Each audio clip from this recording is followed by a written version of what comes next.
سے حادثہ پڑی ہے. کہا کتنے سالوں میں پڑی ہے؟ میں نے کہا 1 سال میں پڑی ہے. اب آپ مدارس کا نصاب دیکھ لیں، جائیں. یہ بات کھلی ہے، الزام نہیں ہے، کسی پہ کوئی الزام نہیں ہے، یہ بات آپ دیکھ سکتے ہیں. ہم نے تو حدیث پڑھی ہے کہ 1 سال کے اندر 6 کتابیں حدیث کی پڑھی ہیں.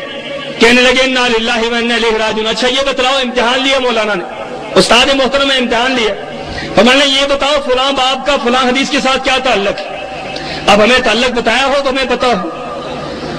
اب بخاری پڑھائی کیسے ہے آپ دیکھ سکتے ہیں. یہ حدیث کی کتاب پڑھاتے کیسے؟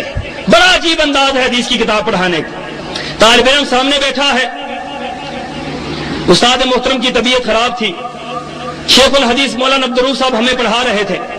فرمانے لگے بھائی آج طبیعت کوئی ٹھیک نہیں ہے، کوئی ایسا طالب علم عبارت پڑھے جو تیز عبارت پڑھنے والا ہو. ایک پٹھان پشاور کو اٹھ کر کھڑا ہوا، کہنے لگا ہم پڑھے گا. آپ کو پتا ہے پشاور کے لوگ ہر کام تیزی کے ساتھ کر جاتے ہیں. وہ اٹھ کر کھڑا ہوا، کہنے لگا حضرت میں پڑھوں گا. حضرت نے کہا جی تم پڑھو. اب اس نے حدیث کی عبارت پڑھنی شروع کر دی. 1 گھنٹے کے اندر 70 صفحات حدیث کے پڑھے اس نے، 70 صفحات بخاری کے.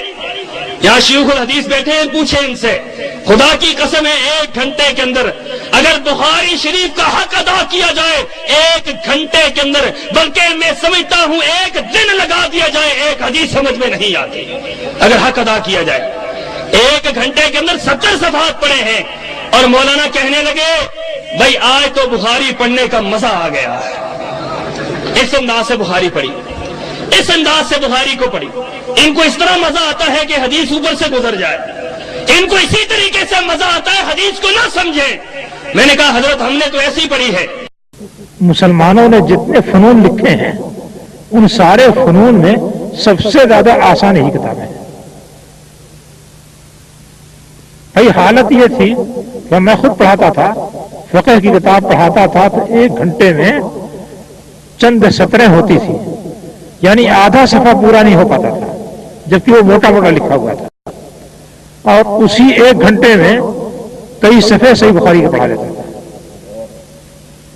صحیح بخاری کے کئی صفحے جتنی دیر میں ہوتے تھے، فقہ کا آدھا صفحہ بھی نہیں ہو پاتا تھا.